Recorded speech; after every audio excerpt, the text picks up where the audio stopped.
G'day guys, it's Ninja and Elliot here. Hi. Hope you're well. How you going, man? Yeah, not too bad. Got a bit of a stiff neck. Yeah. Copped a bit of a knee to the back of the head. Yeah, well that's pretty brutal. How did this happen, man? Yeah, skydiving. Skydiving, so mid-air you copped a knee in the back of the head. Yeah, mate of mine lost a bit of control there. It wasn't high speed, but he was coming at me and the shock was because I couldn't even see it coming. Yeah. I saw him there, looked away, and then all of a sudden, Go from behind. yeah, and then tumbled and didn't feel it until the next day. So since then, like my body's sort of like locked up a little bit. Not terrible, but like struggling a little bit. Yeah. Getting feel a bit stiff there. Yeah, cool. So let's treat that. And you had a bad day. You had a few crashes, didn't you? Like a few people run into you. Yeah. So because when you're coaching, you're teaching people to fly their bodies, and sometimes they can lose a bit of control. And yeah, it was all in one day. Yeah. So joys of coaching. Yeah. So they're not experienced, so they don't have that control, and yeah. And so it's just a bit of a risk that I take there. Yep. So how many jumps have you had now, man? Oh, skyrocketed now. I think 1720. 1720. Yeah. 1720 more than I'll ever do. Unless I really need to save my life. So yeah, I'm scared of heights. So we kind of often talk to Elliot about skydiving, and like you kind of, what's the worst bit for you? It's the plane trip still, is it? Or is it, what sort of... Worst bit? Oh, no, it used to be the plane trip. I used to get anxious on the way up. Now it's, I guess, just making sure everyone's safe is now my issue. Yeah. Yeah, so newbies and stuff like that, that's probably where I get a bit more anxious now. Yeah. But not the jump itself. The jump itself is pretty easy now. Yeah.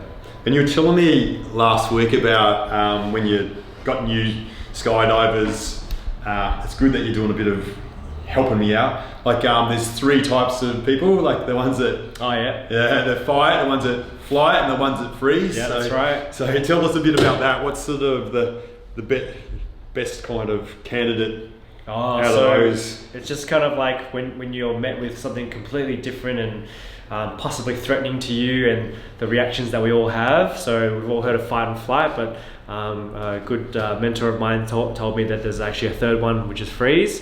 So fight's basically when shit goes down, you're dealing with the situation, you're problem solving, so you're fighting through it. Flight is basically like you're running away. So in skydiving, if something's like freaking you out, these people will pull out of the dive and ball up just to avoid the problem. Sometimes they can be good, sometimes it may actually be more hazardous because they're actually going to cause more trouble for others.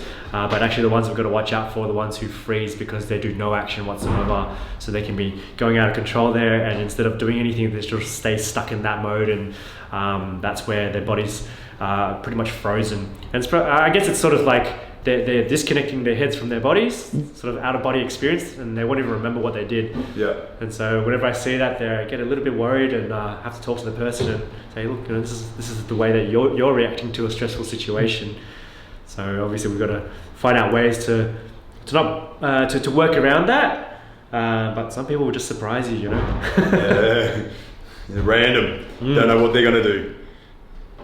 And you can't pick it as well. Sometimes you meet someone on the ground, they're really quiet and reserved and probably look a bit anxious, but then when shit goes down, they actually deal with it really well. Yeah. And then there's others who can be really like brash and confident and all that, and then when push comes to shove, then they just always do the wrong thing. Yeah. Crazy. Yeah, it's just the unpredictable nature of humans, hey? Yeah. Oh, that's good. Okay, so let's talk a bit about last week. So what we had a challenge that was set 8 months ago to the whole business, the whole team here at MMT, our digital crew included. So Scotty and Leo did it as well. So we kind of set a strength challenge. So to lift double your body weight for a deadlift and 1/2 for a squat. Pull-ups, we wanted 20 from the guys and 50 push-ups in a row without stopping. Without resting on the ground, that is, or touching the ground on the pull-up. So let's talk about that for a start. How was your year? How did you set out to do this work, and what happened along the way? For me, I really liked the challenge that you gave us 8 months ago. I've relied a lot on muscle memory and things I used to do as a kid. But now as an adult, I'm sort of meeting the challenge of like, if I'm not keeping up with things are going to fall apart. So for me, the challenge for this year is consistency, making sure that I show up regularly enough to get my body to respond. And I actually quite enjoyed that process. So getting into the gym downstairs when I had gaps, doing a bit of lifting, you know, finding where my limits were, but also not like, you know, taxing myself out.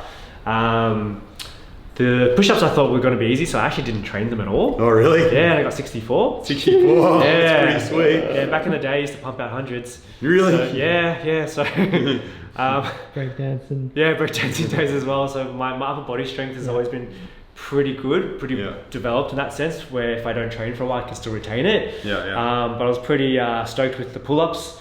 Managed to train up to 15 in downstairs gym with that bar, but in the vertical gym that bar is a bit thicker, so I had a better grip on that one. And got up to 25. 25 so, yeah. That's good, man. Yeah, so went past the goal, which was great. So yeah, that was the push-ups and pull-ups.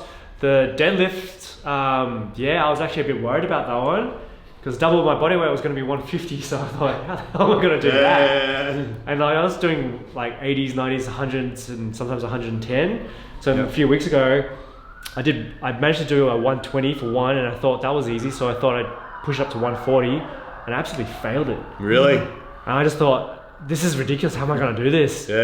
So I thought, my best that I was going to do was 130. I even said on the day, I was like, I'm probably just going to get 130.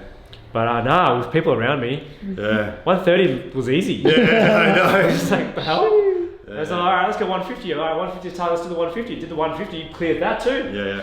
So I was like, okay, 160, we can do this. And that's where I could muster up my strength. And I felt my my back muscles kick in as well to help with the lift. And I could feel that was my limit. But the release, like you get the endorphin rush. On that 160, it's like wow. I'm just like that was the first PB that I hit that day, and already I was stoked to just walk away with that. So 160. 160, I was a lot stronger than I thought. And if I can talk about it too, like he was in my little lifting group, so I was there championing you along, and like what I saw was this samurai warrior. The look of him and everything, he's kind of turning into a samurai warrior, but it just was fully there. You were a warrior like that. When you lifted it up and stood up, there was something that just exploded out of you that was guttural, primal, raw, and it's just this release. But I saw this warrior, you know, just standing there like, this is me, I'm fucking, I'm here. This is what I do. There was definitely a moment of being centered, like, I guess, because the focus was on me, and it's like I'm on stage, there's a bit of performance, but I also felt like the energy in the room like pushing me up, and my brain just going, nah, you got this, you got to do this. And so in the gym, you're just thinking, I've just got to work through this. It's not about setting PBs, but here it's like everything just synced up real nicely. Just magical, I'd say. Same with the squats too. Like I didn't actually train the squats at all. I just did bodyweight squats as training, and lunges as well. And the target was 110. So for me to be able to get down, and you were there as well. Like you spotted me. You gave me this like quick touch. Didn't even pull me up, and you just touched me, and that just triggered something in me to go, you got this. And I just shot up from there. Got support here. Switch on that core. Tie up with your legs, you know. It was just, everything just clicked. But you can't kind of quantify just how much the support of all the people there championing you along, just wanting you to lift it, wanting you to pull something out of yourself, wanting you to draw everything together to work in unison. And that's what it is. It's a whole body experience, and every morsel, every sinew of your body contributes to you standing up, you know. And then there's the metaphor of standing up as well, and bearing that load. Like it is something that is just magnificent, and like it's so satisfying, and you can't help but release out that just celebration that when you do it, it's just something there that you just want to capture that moment and savor it, and just, I think that's it. And the endorphins and just the high fives, and it is just an electric atmosphere. You know, you can just feel electricity in the air when everyone's championing you along, cheering you along. It's just the best, isn't it? It's just definitely just being in that position to unlock things within you, like we never really tap into our full potential in terms of strength and things like that, just because obviously if we were to do that all the time, our bodies would break apart. Yeah. But that's like permission in that moment, in that space, to go into that zone. And I suppose we get a glimpse of what some Olympic lifters probably go through. Yeah. You know, they train all year round, they probably don't do a max lift until they're on stage. Yeah. You know, and that's where everything unlocks and everything goes. Yep. So yeah, I can see why they do it now. Yeah. If we can change the subject a little bit, you had a little trip this year. Mm-hmm. Can you tell us a little bit about that? What was the purpose of the trip? Where did you go? And tell us about some of the things you did. Yeah, so the month of October, me and my partner Min went to Scandinavia. Scandinavia, interesting choice. We'd always thought about going to Iceland in particular, so that was like our first main destination that we went to. Yep. And absolutely just rocked our world. So I'd say it was like visually impressive, much like if you go to New Zealand. Yeah. Everywhere you look at is a postcard. Yeah. And the purpose of the trip was really just to spend more time with my life partner, and also to pop the big question as well. Really? Oh. Yeah. So it'd been in my mind for about 3 months before that. Basically, when I had conceived of the idea of going on this trip, I thought, well, we've been living together for probably since the start of COVID. We've grown a lot together as well. And initially, I wasn't the type of person who's like, oh, you know, I don't think I'd be someone who'd get married or go through a wedding and things like that. But like in these last few months and this year in particular, it started to all make sense to me. So I was going to pop the question, eventually, and then I thought, well, what better way to do it than on this trip in somewhere like, you know, magical in a time where we're just together. And so my plan was to do it under the Northern Lights. Ooh, which I thought was going to be like something you see every day. Turns out it's not that easy to see the Northern Lights. Okay. The conditions got to be right. So, you know, the strength of the sun's radiation's got to hit the earth, and we can get a prediction on that on an app. But also you got to have no clouds. So Iceland, being an island country, is just battered with clouds all the time. Oh, really? So some nights which was super clear, we'd see nothing at all. And some nights which were strong chances of seeing it, we'd just be clouded over, so we still wouldn't see it. Yeah. So we managed to catch one small glimpse one night for a few minutes. It was like a green ghost, just wispy ghost, just floating over our heads and then just disappeared. Crazy. And then I thought, shit, was that my only chance? But with 3 or 4 days to go, at one of our campsites, we saw this green cloud again. And I thought, okay, this is it, I've got to do, this is my shot now. Yeah. And so I awkwardly popped the question there, and she thought I was just joking at first, and then I pulled out the ring. I said, here it is. So yeah, will you marry? And she's like, oh, is this really happening? And she said yes, and as soon as she said yes, it was quite a distinct moment. The Northern Lights got brighter in that moment. Like, it was, you couldn't make this shit up. It was like, it actually started surrounding us. It came out to the sides. The bottom of it was a bit pink and purple. We've got some photos as well to show it. And I said, look, it's like, you know, heaven's applauding us. Yeah, it approves. Yeah, so approval. Quite a memorable sign. moment. Yeah, validation there, mate. Yeah, it was all me. You requested that. Yeah. That's cool, man. So memorable trip. And so the other things too, tell me about some of the other experiences, like in the snow, and there was like hot springs. Yep. So that kind of stuff. Can you tell us a bit about that? Where were they? So quite a remarkable country. There's a lot of like natural hot springs around it. And some of them you can go into and pay for. Others that are just on the side of the road and you don't have to pay. You just like, you know, park your car and just get your kid off and jump in. And so you were nudie? One of them I was. Nude. Up to 40 degrees this one was. 40 degrees Yeah. Celsius, yeah? Yeah, cooking my tackle and all. Oh, that's good. So a good soak, you know. It was probably only about that thick, so I'd have to really like lie down into it. Yeah. But nah, it's well worth it. Yeah.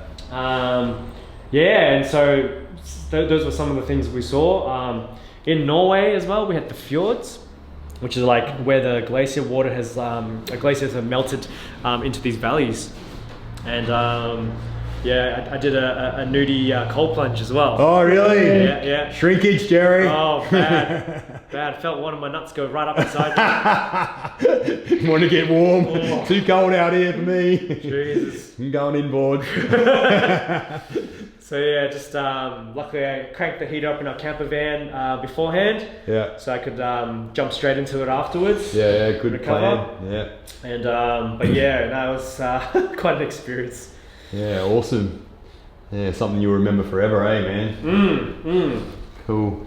All right, so if I can pull it back to last week, sprints was the thing that we capped off the week with. So it's a celebration of the body, I reckon, like the ultimate expression of being human, sprinting flat out, unimpeded.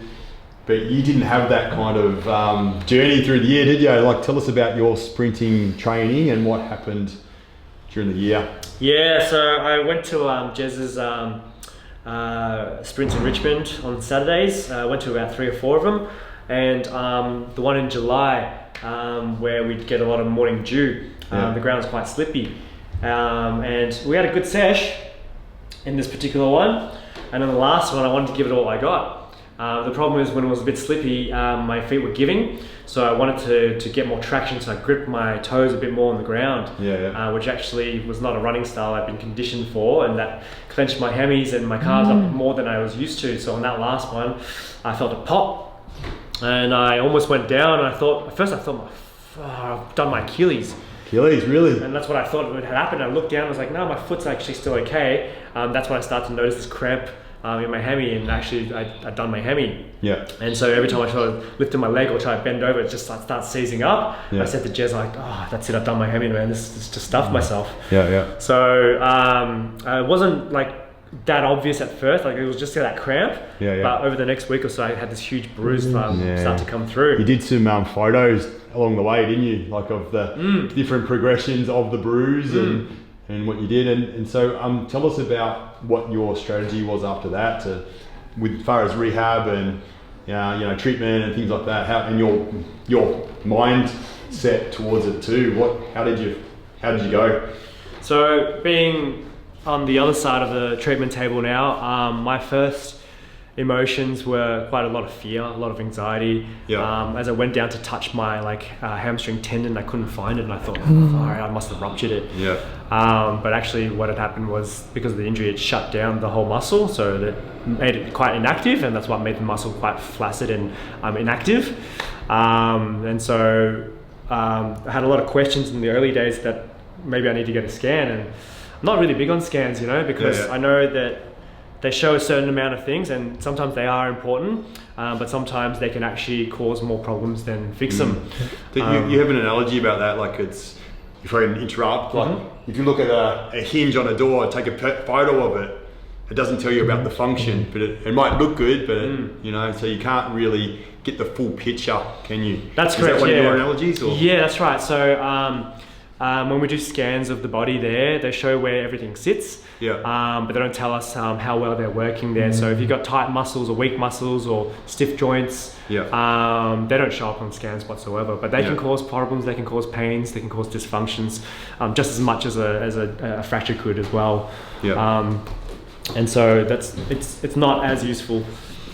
So basically with I did a bit more personal research on healing, especially hamstring healing, and the good news is that when your body goes through that trauma, it starts to signal out to the muscle to start making new muscle fibers.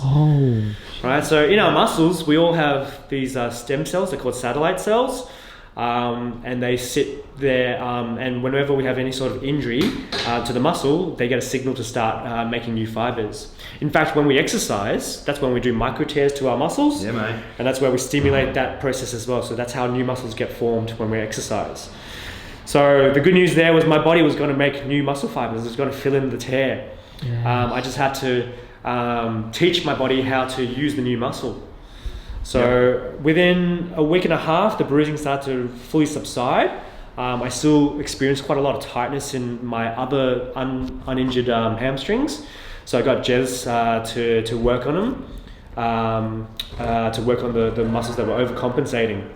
And that helped tremendously because they were just overpowering any sort of hamstring motion that I wanted to do down there. So I needed him to get them to be cleared out. And that's what allowed me to start doing some activation exercises. So I was documenting that on my Instagram story as well. And the whole process of me doing that was trying to get my mind, my nervous system to talk to those injured areas and reconnect them again. Yeah. You actually inspired quite a few people, didn't you? Like they saw this big bruise that was forming in your hamstring, and then just seeing all the work you were doing. I even remember pull-ups. You had a bit of a session when you were posting your pull-up kind of performances and things like that. So you actually put yourself out there during this challenge, this 8-month challenge, and used Instagram and to kind of show that if you have a crack, you can progress and perform and achieve things, eh? Absolutely. I mean, I get energized and inspired when I watch workout videos of other guys and girls, pumping reps out and working to improve things. And since I was being more consistent in the gym, I just thought, why not just shoot some videos of myself? Yep. And just post it up. I didn't. A lot of my friends watch my Instagram stories for my skydive videos. But then they were watching me doing some exercises as well. So my one-arm push-ups, my pull-ups, some of my hammy exercises as well. Yep. And some guys, messaged me saying that they've been thinking about getting back into working out, and watching me, they just gave them this bit of fire, I suppose. Yeah, cool, man. It happens to me, it happens to other people as well. So sometimes if you feel like motivation to be fit is an issue, just spend some time watching people work out. There's something about our brains when we watch other people do that, we sort of tune into that. We want that energy. Yeah. So, being around, I work in the same Tuesdays with Jason as well, and he does his workouts on Tuesdays too, and just being around him, talking to him as well, also inspires me to... It's infectious, isn't it? Yeah, definitely. The good kind of infectious. So, let's come forward to last Friday. We did our testing, the whole team. There was a sea of purple out on Gosh's paddock here in Melbourne, near the main stadiums there, near the MCG and Amy Park, the big well-known grounds, and the tennis centre and stuff. So how did you go? What was your lead up like as well? I don't think you did heaps of sprints. No. What did you do and how did you go? All I've been working on with my legs was just in the gym. I did a couple of runs just outdoors, just a couple of kilometres here and there. But other than that, I didn't tap into the sprints since that hammy injury. I was just either a bit scared or a bit kind of occupied, that I just thought, maybe I'll just approach this very cautiously. And also on the day as well, I had a hip flexor strain from a skydiving landing as well. Skydiving. Yeah, it's a bit of a dangerous sport, I think. So that was playing a lot on my mind too. I was a bit worried that I was going to aggravate or do something else. So the first half of the session, when we're doing those acceleration sessions, I was taking it real easy. But as my body warmed up, I found that I could get into my runs without asking too much of my hip flexor there. So I started to switch on again. The 50s were feeling pretty good. Then we're starting getting into the 150s, and I took that first run and just gave it all I got, and sort of overtook the people in front of me, which was kind of cool. I just like chasing people down sometimes. The second run, I gassed out quite a bit actually. So I gave up 10 meters before the finish line, which is a bit of stuff on my part, and stuffed Darcy up, unfortunately. Sorry Darcy. He copped a bit for that actually. I'll get into him, weren't they? Just copying off you. Yeah, it was my fault really. I just backed off because I saw that last cone. I didn't realise there was one more cone after that. At that point, my legs had just gassed out. And then there were the Judds. And I'd never done Judds before, really. I've never run that distance before. I didn't even know what they were, even when they were explained to me. And that first one, I was I was just sending messages to my legs and nothing was coming back. I was doing everything I can just to stay upright. Everyone was cheering me on as well, which is real good to do. I didn't want to let them down. So after the second one, I thought, come on, I've got to pull my finger out to get this done. So luckily on the last one, I could just pick up the pace and make it all the way through. What that's done is it's inspired me to get into the conditioning to be able to do them next year. Something I haven't mentioned is that I used to be an 800 meter runner. Oh, really? Yeah, so late primary school, early high school days, that was my jam. Yeah. I could run cross country pretty well. I used to do like some sprints as well, like relay, but 800 meters was really where I was at because you can't get into a pace with 800 meters. You know, you've got to run at a pretty decent clear speed. Yeah. And if you lose the leaders there, it makes it impossible to catch up at the end. Yeah. So you got to keep up with them. And then there's a thing called the kick. Yeah. So the kick is where you leave the last 150 or 200 meters of the race to burst, right? And if you time it right, you can get away from the pack and they can't catch you, or you can time it so that way you can catch up to the leader who's probably emptied his tank a bit too early. So that's something that's a bit of strategy when it comes to those sorts of distances, and that's where you really tap into that lactic acid system there. It's quite a grind. Yeah. So I've always highly respected 800 meters, 1500 meter runners as well, because they're really like they're running through pain basically. Yeah. Find out about yourself, don't you? Yeah. Absolutely, and even just the training itself is quite grueling. That's brutal. It's brutal. So I'm actually looking forward to tapping into that again. Actually. Yeah. There's something about it, even though it hurts a lot. There's something satisfying about pushing your body through it and getting through it, and you know, getting better, beating your times, but just the lactic build up is just brutal. It comes everywhere, even your face, your hands, your arms can get lactic build up. Get dizzy, get lightheaded, get faint. But also it's just knowing that it's stimuli in your body that your body will actually respond to.